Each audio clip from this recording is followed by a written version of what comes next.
வணக்கம். டைரக்டர் லிங்குசாமி அண்ணன். லிங்குசாமி அண்ணனோட முதல் படம் Anandham. Mammootty sir, Murali sir, Sneha, Devayani madam, Rambha madam அப்படின்லாம் நடித்தவர்கள். எஸ் ஏ ராஜ்குமார் இசையில் அந்த படம் மிகப்பெரிய வெள்ளி விழா படமாக அமைஞ்சுது. பல தேட்டரில் 100 நாட்களுக்கு மேலே ஓடிச்சு. சில தேட்டரில் வெள்ளி விழா படமாக அமைஞ்சுது. நல்ல வசூல், குறைந்த பட்ஜெட்டில் அதிக வசூல் சாதனை பெற்ற அந்த படத்தை பற்றி நம்ம பார்த்துட்டு இருந்தோம். அந்த ஆனந்தம் படத்தில் அவர் ஏற்கனவே ஒரு காதலாகி கசிந்துருகி அது கல்யாணத்தில் அந்த முறை பெண்ணையே கல்யாணம் பண்ணிக்கக்கூடிய சூழ்நிலையில் காசு பணத்தில் நொடிச்சு போயிடுவாங்க, கடையை அடிச்சிடுவாங்க. அதனால போயிடும். கல்யாணமே வேணான்ற ஒரு முடிவுக்கு வந்து தள்ளி போட்டுட்டு இருப்பாரு. அந்த சமயத்தில் ஒரு கோவில் திருவிழாவில் சப்பரத்தை, கோவில் பெருமாளுடைய சப்பரத்தை தூக்கிட்டு அப்படி வந்துட்டு இருக்கும்போது முதல் வரிசையில் மம்முட்டி இருப்பார், அந்த பக்கத்தில் முரளி இருப்பார். முரளியோட வேஷ்டி அவுந்துக்கிற மாதிரி இருக்கும்போது அந்த கூட்டத்தில் இருக்கிற தேவயானி இதை தெரிஞ்சுக்கிட்டு உடனே வந்து முரளிக்கு ஹெல்ப் பண்ணுறேன்னு சொல்லிட்டு அந்த சப்பரத்தை பிடிச்சிக்குவாங்க. அப்போ சப்பரத்தை தூக்கிட்டு வர்றது இந்த பக்கம் மம்முட்டி, இந்த பக்கம் தேவயானியாக இருக்கும். ஒரு ஆசை வரும் அவருக்கும். அந்த மாதிரி கோவிலில் அடுத்தடுத்து சந்திக்கிறது எல்லாமே தேவயானி மேலே ஒரு பிரியம் ஏற்படும். பொண்ணு பார்க்க போகிறோம்னு சொன்னாக்கா பையன் விடமாட்டான் பெரியவன் அப்படிங்கிறதுனால கோயிலுக்கு போகிறோம் அப்படி இப்படின்னு சொல்லுவாங்க. இல்லை அங்கே காது குத்து, இங்கே வளகாப்பு அப்படி இப்படின்னு ஏதாவது சொல்லிட்டு டெல்லி கணேஷும் ஸ்ரீவித்யாவும், அதாவது மம்முட்டியோட அப்பாவும் அம்மாவும் அப்படி சொல்லுவாங்க. அப்படிப்பட்ட சூழ்நிலையில் காட்சிகள் அமைப்பு பாருங்க. அதே போல் கிளம்புவாங்க. எங்கே போகிறீங்க அப்படின்னு மம்முட்டி கேட்பாரு. டேய் நிஜமாவே நாங்கள் கோயிலுக்கு தாண்டா போகிறோம் அப்படின்னு சொல்லுவாங்க. பொய் சொல்கிறீங்க? இல்லைடா டேய் தம்பி பெரியவனே, நிஜமாவே நாங்கள் கோயிலுக்கு தாண்டா போகிறோம் அப்படின்னு. இல்லை பொய் சொல்கிறீங்க, பொண்ணு பார்க்க போகிறீங்க. இல்லைடா அப்படின்னும். பொண்ணு பேர் அப்படின்னு சொல்லிட்டு அந்த பேரை பாரதி, பொண்ணு பேர் பாரதி, ஊர் பட்டீஸ்வரம், பொண்ணு பார்க்க தானே போகிறீங்க அப்படின்னு சொல்லுவார். அதாவது தேவயானியோட பேர் பாரதி, அவங்க அந்த கும்பகோணம் பக்கத்தில் பட்டீஸ்வரத்தில் இருக்காங்க. அதை ரொம்ப அழகாக நான் அவளை விரும்புகிறேன், நீங்கள் அங்கே போய் பொண்ணு கேளுங்க அப்படிங்கிறத ரொம்ப அழகாக காட்சிப்படுத்தியிருப்பார் டைரக்டர் லிங்குசாமி என்ன. அதே போல் பிருந்தா சாரதி சாரும் ரொம்ப நாசுக்கான டயலாக் எழுதியிருப்பாங்க. அதுக்கு அடுத்தாப்புல அந்த திருவாய்மொழி மாதிரி ஆண்டாள் அருளிய திருப்பாவை மாதிரி ஒரு பாட்டு போகும். அந்த பாட்டு மெட்டு கேட்கும் போதெல்லாம் அந்த எஸ் ஏ ராஜ்குமார் போட்டிருப்பார், அப்படின்னு வரும்.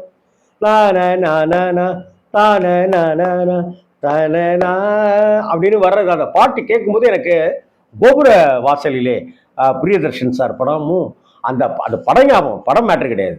அந்த படத்தில் வந்து ஒரு பாட்டு இளையராஜா சார் மியூசிக் பண்ணியிருப்பாரு. எல்லாரும் கோரஸா மனிஷா வாசுதேவன், எஸ் என் சுரேந்தர் அப்படி இப்படின்னு நிறைய பேர் இப்போ சேர்ந்து பாடியிருப்பாங்க. சீதாவை பிரித்தது மாந்தான், புள்ளி மாந்தான், ஆனாலும் சேர்த்தது மாந்தான், அனுமாந்தான். அந்த பாட்டினுடைய அந்த மெட்டு, ஒருவேளை ராகம் ஒன்றா இருக்கோ நம்ம தெரியல, அது எனக்கு நினைவுபடுத்திக்கிட்டே இருக்கும். என் நண்பன் ரகோத்தமட்டெல்லாம் அப்போ நான் சொல்லிகிட்டே இருப்பேன். இப்படி அந்த குடும்பத்தில் முதல் முறையாக அங்கே அந்த ஒரு ஜோடி ஒன்று வந்துடும், ஒரு திருமணம் ஒன்று, ஒரு சுபகாரியம் ஒன்று நடந்துடும். இதற்கு பிறகு இவங்களுடைய வளர்ச்சியும் நாளுக்கு நாள் அப்படியே அதிகரிச்சிட்டு இருக்கும். அண்ணாமலையில் தடன்னு பணக்காரர் ஆகிற மாதிரிலாம் இல்லாமல் அடுத்தடுத்த ஸ்டெப் பை ஸ்டெப்பாக வந்து ஒரு நிலையான ஒரு அந்தஸ்து, நிலையான ஒரு வருமானம், நிலையான ஒரு கௌரவம் அப்படின்னு அந்த திருப்பதி பிரதர்ஸ் மளிகை கடை நல்லபடியாக இருந்துட்டு இருக்கும். இன்ஃபேக்ட் லிங்குசாமி அண்ணன் வந்து எவ்வளவு சின்சியர் அப்படிங்கிறதுக்கு ஒரு உதாரணம். அந்த நம்ம வீட்டுக்கு பக்கத்தில் மளிகை கடையில் வாங்கணும், ஜாமான் வாங்கிட்டு இருப்போம்ல தொடர்ந்து. ஜனவரி மாதம் ஆனாக்கா நமக்கு ஒரு காலண்டர் தருவாங்க. அவங்க கடை பேர் போட்டேன், ராமர் ஸ்டோர் அப்படின்ட்டுலாம் போட்டு காலண்டர் நமக்கு தருவாங்க. அதே போல் இந்த படத்துலையும் திருப்பதி பிரதர்ஷன் காலண்டர் கொடுக்கறதெல்லாம் காமிக்க மாட்டாங்க. அந்த மம்முட்டியினுடைய வீட்டில் ஒரு இடத்துல திருப்பதி பிரதர்ஸ் மளிகை அப்படின்னு சொல்லிட்டு ஒரு காலண்டர் வச்சுருப்பாங்க. இதெல்லாம் சின்ன சின்ன விஷயங்கள் ரொம்ப அழகாக பண்ணியிருக்காருன்னு சொல்லிட்டு நான் இந்த டைரக்டர் பெரிய ஆளாக வருவாரியா அப்படின்னு நான் அந்த ஆனந்தம் படத்தினுடைய இன்டர்வலில் நண்பர்கள்கிட்ட பேசிகிட்டு இருந்தேன். படம் முடிஞ்சு வந்து இந்த படத்தை பற்றி புலம்புறேன். இப்போவும் அப்படிதான் இந்த படத்தை பற்றி சொல்லிகிட்டே இருக்கேன். அப்போ அதுக்கு பிறகு வந்து அந்த மாமா உறவு விட்டு போயிடுச்சு இல்லையா, ஏழை பணக்காரன் அப்படிங்கிற அந்த இதில் டவுன்ஃபால் வந்த பிற்பாடு இப்போ ஒருவர் வந்து மன்னிச்சிருங்க என்னைய, நான் தப்பு கணக்கு போட்டேன், இப்போ என் வீட்டில் இருக்கிற 2வது பொண்ணாவது உங்கள் வீட்டுக்கு மருமகளாக வரணும் அப்படின்னு சொன்ன உடனே கேமரா ஆர்தர் வில்சன் கேமரா அப்படி சொன்ன உடனே பதில் டக்குன்னு சொல்லிட முடியாம அண்ணன் கேட்குறாரு. டக்குன்னு பதில் சொல்ல முடியாம ஸ்ரீவித்யா அம்மா வந்து அம்மா அவங்க வந்து மம்முட்டியை பார்ப்பாங்க. மம்முட்டி வந்து அப்படியே முரளியை பார்ப்பாரு. முரளி வந்து ஒரு தூணுக்கு பக்கத்தில் அப்படி பின்னாடி நின்றுக்கிட்டு வெக்கத்தோட, ஏய் நடத்தி கொடுறா டே அண்ணே நடத்தி கொடுண்ணே அப்படின்னு சொல்ற பாவனையில் அந்த காட்சி அமைக்கப்பட்டிருக்கும். முதல்ல காஃபி சாப்பிடுங்க அப்படின்னு சொல்லிட்டு சொல்லும் போதே அடுத்த கட்ட பேச்சுவார்த்தை அங்கே நடக்கும். முரளிக்கும் ரம்பாவுக்கும் ஒரு காதல். அதே போல அப்பாஸுக்கும் ஸ்னேகாவுக்கும் கல்லூரியில் படிச்சுட்டு இருக்கும்போது ஒரு காதல் வரும். அந்த காதலும் அவ்வளவு அழகா யதார்த்தமா காமிச்சிருப்பாங்க. அந்த பஸ் ஸ்டாண்டை காமிக்கிறது என்ன, இன்னைக்கு பஸ் எல்லாம் ஸ்ட்ரைக்குன்னு போது அந்த கும்பகோணம் பஸ் அது இதுன்னு இருக்கிறது, பக்கத்தில் போற பஸ் எல்லாம் நிற்கிறது என்ன, அதே போல் இங்கே என்னடானாக்கா இப்படி அப்படின்னு இருக்கிறது. அந்த பைக்கில் வந்து இன்னைக்கு பஸ் எல்லாம் ஸ்ட்ரைக்குங்க அதனால வாங்க பைக்கில் கூப்பிட்டு போகிறோம் அப்படின்னு சொல்றது என்னன்னு அவ்வளவு யதார்த்தமாக பண்ணியிருப்பாங்க. அந்த காதல் மலர்றதையும் ரொம்ப அழகா கோவில் பேக்டர் அப்படின்னு அது இந்த அந்த படத்தில் வரக்கூடிய அந்த ஸ்னேகாவுக்கும் அவங்களுக்கும் வரக்கூடிய 2 பாட்டில் ஒரு பாட்டு அந்த பல்லாங்குழியின் வட்டம் பார்த்தேன், அந்த பாட்டு எனக்கு ரொம்ப சந்தோஷம். அதுக்கு காரணம் அந்த பாட்டை பாடிய விதம், அதற்கு காரணம் அந்த பாட்டு படமாக்கப்பட்ட விதம். 3வது என்னுடைய தோழன் என்னுடைய நண்பன் சகா யுகபாரதியினுடைய முதல் பாடல் அந்த பாட்டு தான். அதனால எனக்கு கூடுதல் சந்தோஷம். அந்த பாட்டு பல்லாங்குழியின் வட்டம் பார்த்தேன் ஒற்றை நாணயம், அந்த பாட்டு அந்த 1 ரூபாய் காயினையும் அந்த ஒரு வட்டத்தையும் அந்த அதை வச்சுக்கிட்டு அவர் அந்த பாட்டில் வித்தை காமிச்சிருப்பான் சகோதரன் யுகபாரதி. அதே போல இந்த பாட்டு படமாக்கப்பட்ட விதமும் இங்கே கும்பகோணம் பக்கம் இருக்காது. அந்த மலைப்பகுதியில கும்பகோணம் பக்கம் கிடையாது, வேற எங்கேயோ தென்காசி மாதிரியான ஒரு இடத்துல அது மாதிரி படமாக்கியிருப்பாங்கன்னு நினைக்கிறேன். அந்த ஒரு ஷாட் வந்து ட்ரெயின் போகும், பேக்ட்ராப்ல ட்ரெயின் போகும். நிச்சயமா அந்த ட்ரெயினுக்காக காத்திருந்து எடுத்திருப்பாங்களான்னு எனக்கு தெரியல. ஏன்னா அந்த ட்ரெயின் ஒரு கேரக்டர் கிடையாது படத்துல, ட்ரெயின் முக்கியத்துவமும் கிடையாது. இப்ப பூவர சம்பு பூத்தாச்சின்னு பாட்டுக்கு வந்து ட்ரெயினுக்கு ஒரு கனெக்டிங் உண்டு. ஆனா இந்த பாட்டுக்கு வந்து ட்ரெயின் கனெக்டிங்லாம் ஒன்றும் பெரிய அளவுக்கு கிடையாது அப்படின்னு சொன்னாலும் கூட அந்த இடத்துல பேக்ட்ராப்ல ஒரு ட்ரெயின் போகும். அது ரொம்ப அழகா படமாக்கியிருப்பாங்க. இல்லை இத்தனை மணிக்கு ட்ரெயின் வரும்னு லிங்குசாமி என்ன காத்திருந்து படமாக்கினாராங்கிறதும் தெரியல. இப்ப ரம்பாவுக்கும் முரளிக்கும் திருமணம் ஆன பிற்பாடு அங்க ரிஷி அவர் அந்த தம்பி ரம்பாவுடைய தம்பி அவரும் அந்த வீட்டுக்கு வந்து இருப்பார். அவர்னால அங்க குடும்பத்துல சில விஷயங்கள் இதாகும். நீ ஏன் தனியா ஒரு கடை போடக்கூடாது, நீ ஏன் இப்படி இருக்கக்கூடாது, ஏன் உங்க அண்ணெல்லாம் பாரு எப்படி கடைக்கு ட்ரெஸ் பண்ணிட்டு போறாரு, ரம்பா சொல்லுவாங்க உங்க அண்ணெல்லாம் எப்படி போறாரு, நீ என்னன்னாக்கா சோப்புக்காரனும் பவுடர் கம்பெனிக்காரனும் கொடுத்த பனியனை போட்டுட்டு தெரியல, அதை முதல்ல மாத்து, இந்த பாரு வெள்ளை எங்க வீட்டில் கொடுத்த மோதிரம்லாம் எங்க கழட்டி வச்சிட்டீங்க, ஏங்க உங்க வீட்டில் போட்டது எங்க வீட்டில் போட்டது 4 மோதிரம் இருந்துச்சு அதெல்லாம் போட்டு போங்கன்னு. இதெல்லாம் போட்டுட்டு போனாக்கா ஒட்டும், இதெல்லாம் போட்டுட்டு போனாக்கா போய் பொட்டலம் கட்ட முடியாதுன்னு முரளி சொல்லுவாரு. கடைசியில அதை கழட்டி அதை கழட்டிட்டு அப்படி சும்மா சாதாரணமாக கட்டிட்டு போயிருந்தாக்கா மனைவியை மதிக்கலை அப்படிங்கிற மாதிரியான காட்சி வேற ஒரு அர்த்தத்தை கொடுத்தோம். அந்த இடத்துல அவர் வெள்ளையும் சொல்லையுமா மோதிரம் போட்டு செயின்லாம் போட்டு முரளி போவார். எங்கண்ணே என்ன ஃபங்க்ஷனு, வெளியூர் கிளம்பிட்டீங்களா அப்படின்னு ஒருத்தர் கேட்பாரு. அப்புறம் இன்னொருத்தர் என்னண்ணே ஏதாவது ஃபங்க்ஷனாண்ணே, இதுக்கு கல்யாண காட்சின்னு ஏதாவது போறியாண்ணே, டெல்லிங்கண்ணே, அப்பா அண்ணனை பாரு எப்படி கிளம்பி போகுதுன்னு அப்படின்னா, என்னடா சொல்றதுக்கு உடனே ஸ்ரீவித்யாவை கூப்பிட்டு தெய்வநாயகி இது ரங்கநாயகி பாத்தியா உன் பிள்ளைய 2வது பிள்ளைய பாரு சின்னவன அப்படின்னு சொல்றது. இது எல்லாமே ஐயோ நம்ம ஒரு மளிகை கடைக்கு நம்ம கரெக்டாக தானே தரல் போயிட்டு இருந்தோம், அப்போ இப்போ நம்ம கிளம்பி போகிறது தப்போ, இந்த ட்ரெஸ்ஸு தப்போ அப்படின்னு அவர் ஃபீல் பண்ணி அந்த ட்ரெஸ்ஸை கட்டிட்டு பழைய ட்ரெஸ்ஸோடய போகிறது மாதிரி ரொம்ப அழகாக காமிச்சிருப்பார். இதெல்லாம் ஒரு கதாபாத்திரத்தினுடைய தன்மையையும் அந்த கதையை இன்னும் வலுவூட்டுறதுக்குமான விஷயமா நான் பார்க்குறேன். ரொம்ப அதெல்லாமே அற்புதம். அதே போல் இதுக்கு அடுத்த கட்டமாக ஒரு கட்டத்தில் அந்த ரம்பாவுடைய தம்பி தூபம் போட இங்கே ஏற்கனவே அரிசியில் இளவரசு ரைஸ் மில் ஓனர் அவர் வந்து அரிசியில் கல் கலக்கும் போது நான் ரசித்த காட்சிகள் அது ஒன்று. தமிழ் சினிமாவில் அந்த மாதிரி அந்த அந்த இடத்துக்கு வந்து அந்த இடத்த வந்து வேற எந்த வசனத்தாலேயும் நிரப்பிட முடியும், இந்த வசனம்தான்ன்றது கிடையாது. அதே போல் ஒரு சண்டை காட்சியை கொடுத்து கூட ஒரு ஆக்ஷன் ட்ராமா பண்ணிட முடியும். ஆனால் மம்முட்டி வந்து ரொம்ப வருத்தத்தோட இளவரசரை கேட்பார், ஏங்க சாப்பிட்ற அரிசியில் இப்படி கலப்படத்தை கலக்கலாமா, கல்லை கலக்கலாமா அப்படின்ட்டு கேட்பார். அதுக்கு ரொம்ப அலட்சியமாக திமுறா மம்முட்டியையும் அந்த மதிக்காம தான் செய்கிற செயல் வந்து ஒரு குற்றமாக இருக்குன்றது மாதிரியே ஃபீல் பண்ணாமல் இளவரசர் ரொம்ப பிரமாதமாக நடிச்சிருப்பார். அந்த அப்படி பண்ணும்போது ரொம்ப கோபமாகி வேண்டாம் உன்கிட்ட வியாபாரமே வேணாம் அப்படின்னு அந்த சொல்ற அந்த தருணத்தில் மம்முட்டி சார் டயலாக் தராசு தட்டை 2 பேர்த்த தான்டா கொடுத்துருக்காங்க. எடை போடுற தராசை 2 பேர்த்த தான் மக்கள் கொடுத்துருக்காங்க. ஒன்று நீதி, 2வது வியாபாரி. இவங்க கிட்ட தான் சரியா தர்மமா நியாயமா நடக்கணும்ட்டு.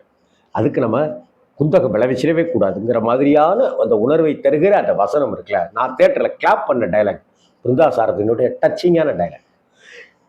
இதுக்கப்புறம் இன்னொரு கடையில் அவர் வாங்க போகும்போது, ஜாமான் வாங்கும்போது, தம்பி வாங்கியிருக்கிற லிஸ்ட்டை வந்து உங்கள் கடையில் உங்கள் கணக்கில் சேர்க்கணுமா, இல்லை திருப்பதி கணக்கில் சேர்த்துணுமா, வேற கணக்கில் சேர்க்கணுமா அப்படின்னா, தம்பி ஜாமான் வாங்கியிருக்காப்லையா அப்படின்னு. ஆமாம், ஏதோ சுவாமி மலையில் கடை வைக்க போகிறாப்லையாமே அப்படின்னு சொல்லிட்டு ஒரு ஒரு ஒரு முதலாளி சொல்ல, கணக்கை பிரிக்க வேண்டாம், திருப்பதி கணக்கிலேயே சேர்ந்தே இருக்கட்டும் அப்படின்னு சொல்லி பார்த்தா, சுவாமி மலையில் கடை வைக்கிறான் தம்பி அப்படின்னா அவருக்கு பெயின் தாங்க முடியாது, கேட்கவும் முடியாது. என்னடா தம்பி கடை வைக்கிறேன் நீ அப்படின்னு சொல்லிட்டு எப்படி கேட்க முடியும் தம்பிக்கிட்ட? ரொம்ப வருத்தத்தோடையே மனைவிகிட்ட புலம்போரு. தேவயானியும் அதை ரொம்ப அழகாக, அதை ஒரு மருமகளாக இருந்து அதை ரொம்ப அழகாக ஹேண்டில் பண்ணுவாங்க.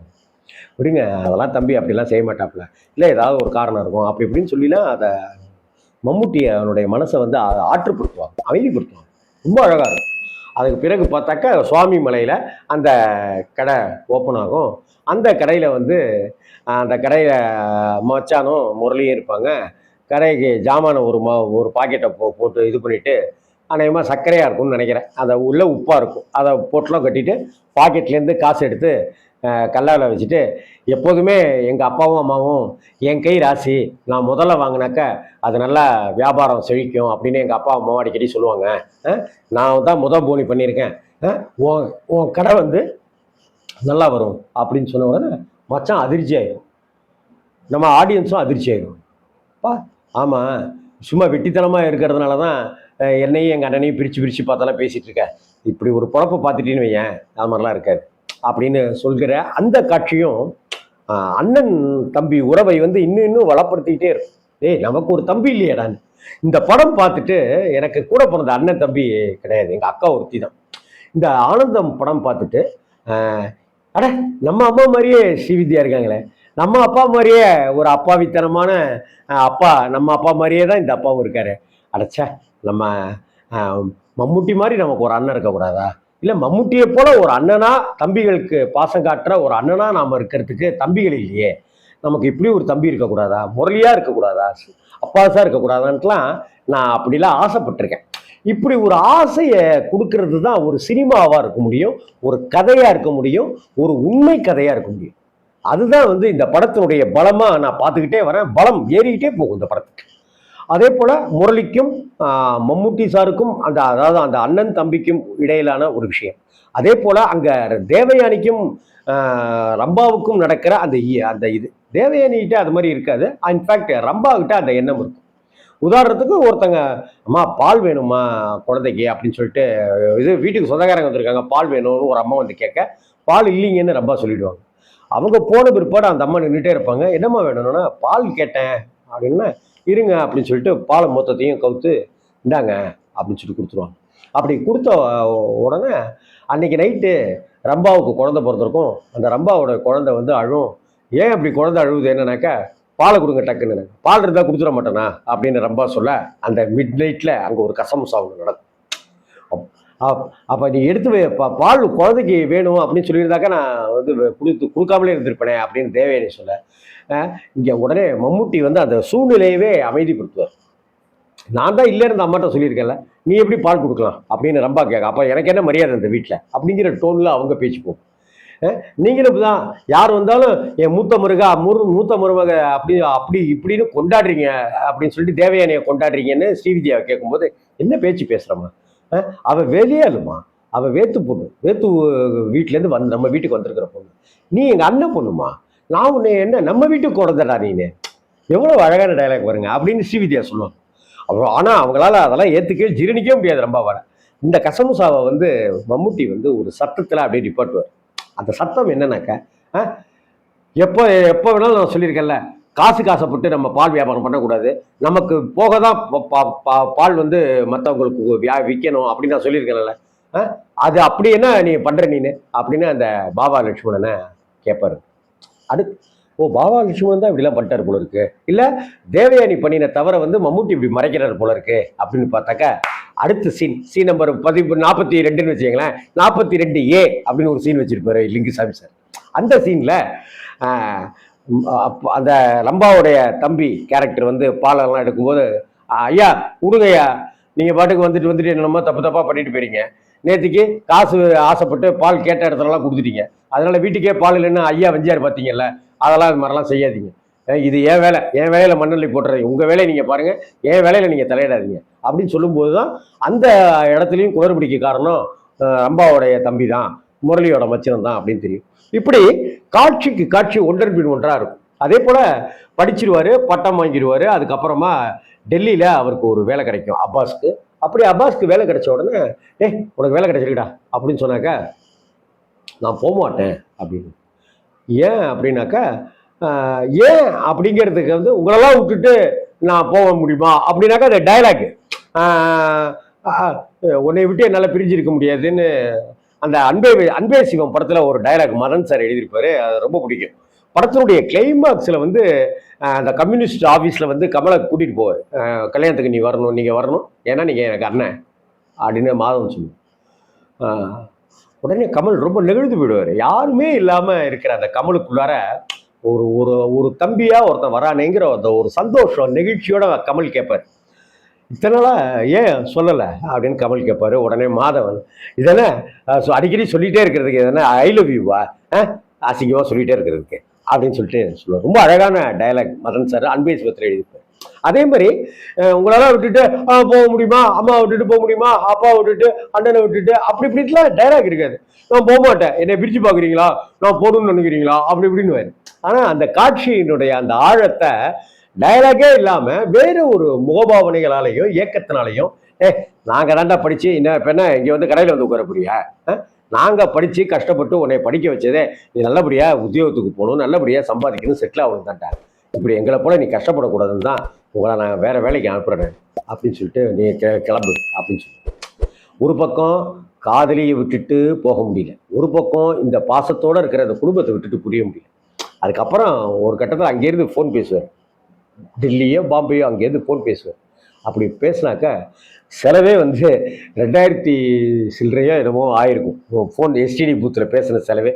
டேய் கண்ணா நல்லா இருக்கியாடா அப்படின்னு டெல்லி கணேஷ் பேச, ஸ்ரீவித்யா பேச, தேவயானி பேச, ரம்பா பேச, முரளி பேச, மம்முட்டி பேச, திரும்ப மம்முட்டி, திரும்ப ஸ்ரீவித்யா, திரும்ப டெல்லி கணேஷ், திரும்ப தேவயானி பேச காசு ரொம்ப எகிரிடும். அந்த அங்கேயும் டைரக்டர் லிங்குசாமி தான் ஒரு மிகச்சிறந்த டைரக்டர், ஒரு படைப்பாளி, ஒரு அற்புத கலைஞன் அப்படிங்கிறத அந்த இடத்துல அவர் செஞ்சிருப்பார். என்ன செஞ்சிருப்பாருனாக்கா, நான் சொன்னேன் இல்லையா 2199 ரூபா இது மாதிரி ஒரு காசு இவர் அப்பாஸ் பர்சிலேருந்து பணத்தை எடுத்து எஸ்டிடி பூத்துக்காரர்கிட்ட கொடுப்பாரு. எஸ்டிடி பூத்துக்காரர் வந்து அந்த இதெல்லாம் போக பாக்கி 1 ரூபாய் கொடுப்பாரு. அந்த 1 ரூபாயை எடுத்து அப்படி கையில் வச்சுட்டு அப்பாஸ் பார்ப்பாரு. அந்த 1 ரூபாயை இதே ஒரு 1 ரூபாய் நாணயத்தை தான், இதே மாதிரியான ஒரு 1 ரூபாய் நாணயத்தை இவளுக்கு ஸ்னேகா கேரக்டருக்கு இவர் கொடுத்துருப்பாரு, அப்பாஸ் கொடுத்துருப்பாரு. அப்படி கொடுத்த உடனே அங்கே அந்த 1 ரூபாயை அவங்க பார்க்கறது, இங்கே 1 ரூபாயை பார்த்த உடனே ஸ்னேகாவை நினைக்கிறது அப்படின்னு இருக்கதான் அந்த பல்லாங்குழியின் வட்டம் பார்த்தேன் அப்படின்னு அந்த பாட்டு விரிவடையும். இது எப்படி ஒரு லீடு பாருங்க, அவங்க பேசுறதுக்கும் இப்படி இங்கே இப்படின்னு. இது மாதிரி ஆனந்தம் திரைப்படத்தில் Super Good Films RB Choudary sir தயாரிப்பில் நம்ம லிங்குசாமி அண்ணன் முதல்ல எடுத்த அந்த ஆனந்தம் திரைப்படத்துக்குள்ள அவ்வளவு அழகான, அதாவது காட்சிக்கு காட்சி அப்படின்னு சொல்லாமா, வசனத்துக்கு வசனம் அப்படின்னு சொல்லாமா, முகபாவனைக்கு முகபாவனை, எக்ஸ்பிரஷன்ஸ்க்கு எக்ஸ்பிரஷன்ஸ் அப்படிங்கிற எல்லா தருணங்களையும் அந்த அன்பு, அந்த பாசம், அந்த நேசம், அந்த குடும்ப பிணைப்பு அப்படிங்கிறது பலப்பட்டுக்கிட்டே இருக்கிறத ரொம்ப அழகாக காமிச்சிருப்பார் அந்த கலைஞன் லிங்குசாமி. இந்த படத்தை பற்றி இன்னும் கொஞ்சம் பேச வேண்டியிருக்கு, அதை அடுத்த பார்ட்டில் பேசுகிறேன். வணக்கம்.